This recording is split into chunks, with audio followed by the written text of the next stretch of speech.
Bowl rapper Snoop Dogg now facing allegations of battery just days before he's set to perform at the massive halftime show for the game. The accuser suing him Wednesday in a California court. Alex Capriello has more details about this woman. Everybody knew that Snoop Dogg, not again, mentioned him in December of 2020, but everybody beat the hell out of me. Screw you, that can't be true. What the hell do I know, right? And then recently it just came out again that Snoop Dogg got accused of actually. And what did everybody do? Oh, Snoop Dogg is at the halftime. I'm going to the halftime. But we canceled Dr. Seuss. And Jemima. Nobody mad. Nobody. Super Bowl happens. They're dripping down from the letters. The LVI. I know. That's fine. That's fine. Let's go to the game. Make some hot wings. It's fine. It'll pass. It'll pass, right? It's phase. Ally Carter has been making headlines, exposing celebrities one by one, and it seems no one is off limits, including Snoop Dogg. However, the rapper isn't staying silent, firing back and calling her a liar who is dragging his name through the mud. As fans debate the truth, the bigger question remains: who is Ally Carter, and why is she suddenly everywhere? Her story isn't just another Hollywood scandal. It's a harrowing tale of betrayal, manipulation, and trauma. She claims her childhood was stolen by powerful industry figures, was married at just 15, and even alleges she was once sold to Russia. I had a pimp who sold me to Russia one time. He promised me that it's weird in I mean, everything is backwards, but in trafficking, in being there's rankings to things. So a trafficker, a pimp, and a John are three different things. When you are one of the girls or one of the guys, you have a kind of a ranking, and being bottom means being top. So when at one point you had to work for that ranking, though, if there's multiple girls or multiple boys in a pimp's possession, you have to work for that ranking. You have to work for that, basically, respect from your pimp to be able to have your pick of jobs. And it's not like you get to pick if you don't want to be hurt. It's just kind of choosing a lesser evil type of situation. So if you find that ranking, or if you have that ranking with your pimp, then you can kind of pick what jobs you want. So if there's machines, then you can pick kind of the least painful machine to have to be on for hours.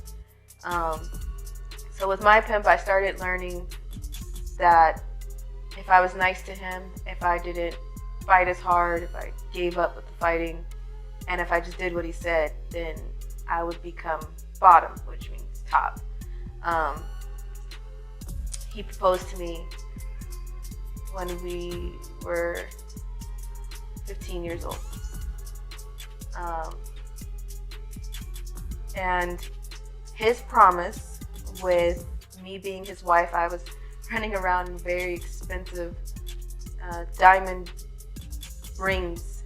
My mom smashed so many of them. My mom now, when she found them, she smashed them in the street, and she didn't understand. I wasn't telling her everything. I was just saying I have a 27-year-old boyfriend. I have my man, my husband is a grown man, and I was 15. So when he proposed to me, the promise was that if I said yes, and if I did what he said, then I would stay with him. And he, there was other girls that I saw with him. There were other girls that I shared him with. That sounds so ass, but when you say it like that, but that was backwards to say, but it is what it is.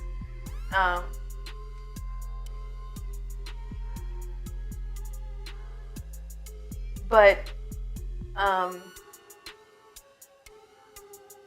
we had this deal, and this deal was that he wouldn't, the other girls and the other boys that he had, he wouldn't just leave me. He wouldn't sell me out of country and leave me there. He made that promise, and of course, there's no promises that he kept. They were all empty and broken and lies. So when I had to go to this auction and this man from Russia purchased me, I thought, okay, we'll just come right back. And the first time he said, you know, you'll leave with him. He wants to have what's called a girlfriend experience, where they're able to take you home and they're able to keep you for the weekend, and have you wake up next to them. It's a girlfriend experience. And when I went with this man for a weekend, it was culture shock. It was, the smells were different, the buildings were different, everybody talked different. I didn't understand anybody.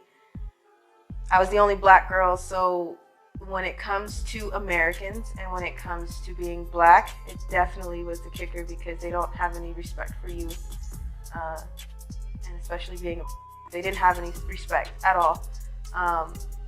So some men like to have sex with you with their feet, put you on leashes, make you lick the floor or lick their feet, piss on you, things like that.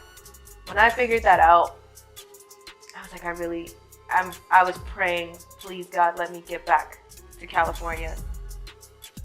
And I promise I will be a freaking angel for this man, because I don't want to end up staying here. Hallie Carter has revealed shocking claims that her own family and even Child Protective Services, CPS, were allegedly complicit in a disturbing scheme exposing deep-rooted corruption. Enduring such horrors before even reaching adulthood, it's no surprise that she is now determined to uncover the hidden predators within the industry. When we came back, my pimp told me I was going back out there before a week. The money that was exchanged is when I knew it was time to make a decision, because I knew I wasn't coming back. And I knew that he promised that he would bring me back, but there was money counters that came out. There was a huge meeting that he had to have. There was paperwork. And that's when I realized I have to do something, because they're gonna kill me. And in the worst way. And he told me, you're just gonna leave for a week. And I'm like, there's no way. So I got out of school. I was told to go to the park in Fontana and sit on the swings.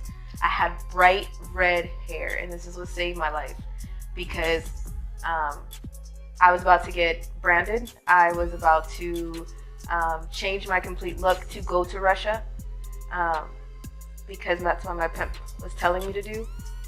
So I braided my hair and I changed it. It was blood fire engine red, and it was so bright that it was so noticeable anywhere I went, and I had brushed it out so it's frizzy and crazy. And I went and sat on the swings, and I called my mom and my grandma at the time, and I told her, I love you. I don't know if I'll talk to you again, but I'm about to leave. And she's like, where? And when my grandma heard that in my voice, she rushed to the park. She saw me sitting on the swings. She's like, get home now. She called my mom. My mom called the foster home. She called the police. She called the social worker. And thank God they did, because it stopped the Russia order. It stopped my pickup. I was sitting on the swings getting ready to leave to go to Russia. And it stopped everything. That night, after telling my mom the complete truth and knowing that I wasn't about to come back, I made a choice to run and to disappear, because there was no way. CPS wasn't listening.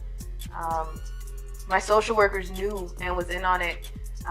They would tell me to stop telling people. People were making fake court orders for my mom.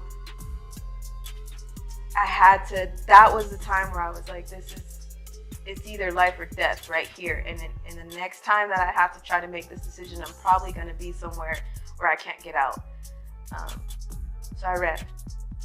I disappeared from Child Protective Services government custody for a year straight. By less than a few weeks, because of my last name and because of the elite ties that I have, they took me out of the missing child's network system, and removed me from any Amber Alerts or any type of system to tell anybody that I was missing. But CPS still collected money for me. There were fake FBI that were sent out to torment my mom, to mess with people that I knew of that my pimp seen me with, because he made it. There were fake FBI that came out to torment my mom because my pimp made it in a way that he knew who I was hanging around, he knew what I was doing at school, he knew all those things. But I had to be safe, and I can't say exactly how I disappeared. It would incriminate a few really, really, really good people, because they had to do what they had to do to make sure that I'm still sitting here right now. If I didn't leave that park that day, I'd probably still be stuck in somebody's tunnel or dead. After enduring years of trauma, Ally Carter chose to break her silence, calling out celebrities she claims were involved in disturbing encounters. Her shocking revelations have raised serious questions about the hidden corruption in Hollywood. One incident that caught attention was when she referenced a past feud between her friend and Akon, suggesting that her experiences are not isolated but part of a much larger and deeply entrenched network. But we were taken to these houses, really nice houses. Before we were told to go to a room, we were in the living room, and I was sitting with Akon, and my friend was sitting with his friend, who's from Dubai. They still didn't do a test or do a sample that they could do. So his friend fisted my friend anally. He beat her. She fought him, and it made things worse. You're not allowed to help. You're not allowed to, you're not allowed to flinch. You're not allowed to get angry. So I didn't help her. And I'm really sorry. And she got hurt. She bled a lot, and she got really sick. And I didn't get to see her anymore after that. So I didn't cry. I didn't get mad with Akon. I didn't get mad at all. I wasn't yelling. I wasn't asking him to let me go. I didn't get mad at him. I did what he said. It wasn't bad. It just wasn't brutal. It wasn't bad. He didn't hurt me, he didn't hurt me. But with Snoop Dogg's name now in the mix, things take an even more intriguing turn. Ally claims she has been warning about Snoop for years, though few took her seriously. She insists she exposed him 3 years ago, and interestingly, a lawsuit was later filed against him, raising questions about whether her allegations were ignored for too long. Everybody knew that Snoop Dogg, mentioned him in December of 2020, but everybody beat the hell out of me. Screw you, that can't be true. What the hell do I know, right? And then recently it just came out again that Snoop Dogg got accused of actually. And what did everybody do? Ooh, Snoop Dogg is at the halftime. We're going to the halftime. Well, we canceled Dr. Seuss. And Jemima. Nobody mad. Nobody. Super Bowl happens. Dripping down from the letters. The LVI. I know, but that's fine. Let's go to the game. Make some hot wings. It's fine. It'll pass. Right? It's a phase. It's just a phase. Oh no. Tell somebody that plastic straws are coming back and throw a fit. Let a convict get arrested. Somebody put a knee on the convict's neck and it's over. They're not gonna have crickets. Crickets, nothing. Everything's fine. Well, rapper Snoop Dogg now facing allegations of and battery just days before he's set to perform at the massive halftime show for the game. The accuser suing him Wednesday in a California court. Alex Capriello has more details about this woman's accusations. Alex? Yeah, hey there, Adrian. The accusations made in this lawsuit against Snoop Dogg describe the 50-year-old rapper as a longtime predator who demanded favors from women and in return promised them jobs. Just days before Super Bowl 56, damning accusations were levied against one of the biggest performers on Sunday, rapper Snoop Dogg. In a 33-page lawsuit filed in the Los Angeles federal court, one anonymous woman, identified as a backup dancer, claimed she was battered and forced to perform oral on the rapper nearly a decade ago. The lawsuit details the incident from 2013, claiming Snoop Dogg trapped the woman in a bathroom and forced himself on her. Because she was unwilling to engage, the lawsuit claims Snoop Dogg wouldn't hire her for future jobs. Snoop hasn't responded to News Nation's request for comment. But just days ago, moments after a closed-door attempt to sort through the allegations with the woman, he posted this on Instagram. Gold digger season is here. Keep your guards up and keep your circle small. News Nation has reached out to both the NFL and Pepsi to see if there were any plans to strike Snoop Dogg from the hip-hop halftime show lineup. No word yet if that action is going to be taken. While Snoop managed to avoid legal trouble back then, Ali's resurfacing claims have reignited the controversy. Fans are now divided, some supporting her, while others dismiss her as a clout chaser. Adding to the debate, several people close to her, including her sister, foster mom, and biological mother, have come forward to challenge her story. As I was trying to speak to my sister, she's still in the comments. She knows that what she's saying is not true. And that we came from the same household, and we were disciplined, but not. No, I'm not. Mom is not coaching me to say anything or keeping me home, as she probably would say. But my sister's always been like this. For what? I don't know. But all I know is that when it was causing problems, I had to come out of school. Always had to come out of school. So for you to say those lies and continue it and just get riled up, not pictures. Tori is lying about everything. Everything. I am the oldest, and I'm saying it on behalf of my mother, my sisters, and myself. We were raised by our mother. Disciplined, not to go to school, work hard, and have a career in the world. And be respectable women, and be respectful to our mother, and honor her the way we're supposed to. This is not honoring our mother. When Allie was put in foster care, I was advocating for her, and I was reporting back, and I was writing reports and turning in reports to CPS based on the that she was telling me that she was experiencing while in foster care. At first, they embraced me and they were allowing me to have visitation with her. When I started making too many waves, they turned everything back on me. They filed a court order that said I was a predator to Allie, and they were telling me I was not allowed to have contact with her because they were trying to silence things, and they were using that as a means to scare me. CPS was in charge of Allie at that time. She was their responsibility.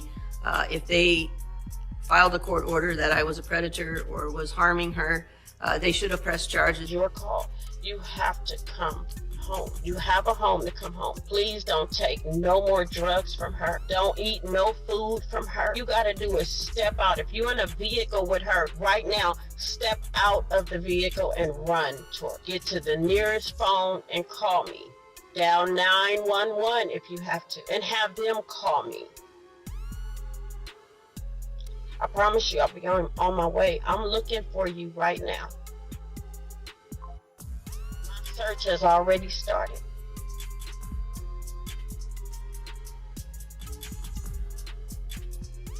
Not only am I coming to get my daughter, Shelly, but I'm going to say it again. I'm coming for your. I'm coming for everything you did to my daughter, my family.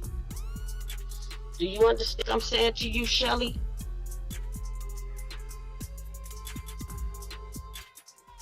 For all of you wanted to see my face, here I am, Tori Outlaw's mother.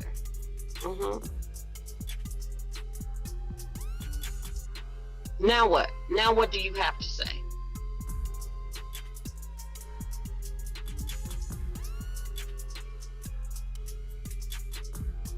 Run, Tori. All you gotta do is call me, baby. You can call me through 911. You can contact me through 911.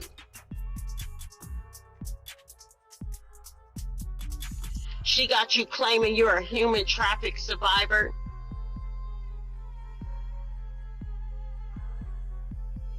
You can survive this if you want to. Be a Shelly survivor, baby. Be a Shelly survivor and come home. And I'm not going to stop till I get my hands on you. Despite the backlash, Allie remains steadfast, insisting she's telling the truth. She's not alone. Her friend recently stepped forward to support her claims, sharing a personal experience that adds credibility to her story. Adding to the intrigue, a resurfaced music video featuring Allie in one of Diddy's songs has gone viral, serving as compelling evidence that she was indeed connected to these industry giants. One time he locked me in containers with his shipment of kids. There were kids in there that didn't speak English. There were kids that were sick and that were already dying. There were babies. There were babies that were 6 years old, and I'll never forget them just crying, and everybody was just staring at them. Everybody was just staring at each other. Nobody knew whether or not to move. I was freaked out. And I got up and I held her. And they opened the truck and they took her from me. Because they said she was already sick. And they killed her.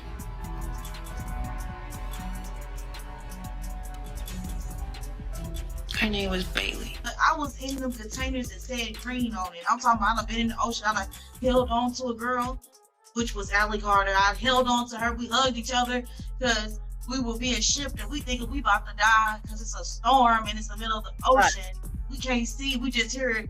We just feel it rocking like it's about to fall. We could have fell into the ocean and been dead. Like, I just want, if Allie Carter looks at this, I just want to apologize to her because she reached out to me probably way back in 2012 and she said people were after her, and I'm like, girl, I don't want to meet you because people after you ain't about to bring them to me, because I didn't know what the people is, but I just want whoever the people are to know I'm not scared. I'm not scared. Where the Dittler, where he messed up is that he started thinking he can do what the white man do without the white man. That's where he messed up. Start feeling like he was the white man. That's where he messed up, I feel like. Because other than that, if people would have just kept doing what they was doing, would nobody ever help nobody? Diddy parties. Those are parties. And I was one of the kids that was one of the party favors. And a party favors means that you're set on top of a table and you're used as a toy for anybody who comes across the table or who wants to party at a certain time of night when the music stops and then the DJ starts flashing all these lights and they close the doors, and then everybody turns into like a frenzy and starts going into a crazed animal-like demonic state, and you have no idea what's going on. And yes, there was a time where I was just like completely don't give a because it happened, and I was the type of kid that thought that, you know, you're in the presence of royalty and they make it seem like you're in the presence of Hollywood, so you should be you should be honored and you should be appreciating that you're there. And I was that person. I totally acted like that. I was like, oh, it's fine, you know, it really doesn't matter. But then it really did matter when my pimp was like, he had rules. He had lots of rules, and it was more money. And if you know the difference between a pimp, a John, and a trafficker, the trafficker is the supplier, but the pimp is collecting the money, and the John is doing the buying. So if the pimp is saying that Full House, actual, full-blown by the way, kids, don't watch this. Goodbye. I love you. Goodbye. If you found my stuff, get off right now. This is the moment where I'm telling you I'm angry. I forgot to put that reminder in the beginning. Okay, cool. Goodbye. What was I saying? Full House. Thank you. if the pimp paid for if there's rules to Full House, and there's rules to and there's rules to all kind of different jobs. Okay, so at a certain point, I was not brought or traded for sex, but that didn't matter to a few celebrities that were there. It's not just celebrities, there's a lot of different people. They called it an all-black party, but it was mainly because a lot of the party favors were black kids. I was in the care of Riverside County Child Protective Services at the time. I was 15, barely 16. 15, 16. It's foggy. A lot happened that night, and I went really numb. And if there's videos or if there's anything that could go from that, then pull them. Because we all know that there's so many cameras around. So I can try to post the affidavits and I can put out what happened, but at the same time, what am I supposed to do? When nobody's really asking about the kids that are present in these parties now and were then, because they're really just going after all the celebrities and the adults, which I'm happy that we're finally here, and I'm grateful that we're finally pulling the names that need to be pulled and the big fishes that need to be pulled, but at the same time, nobody's asking about the kids.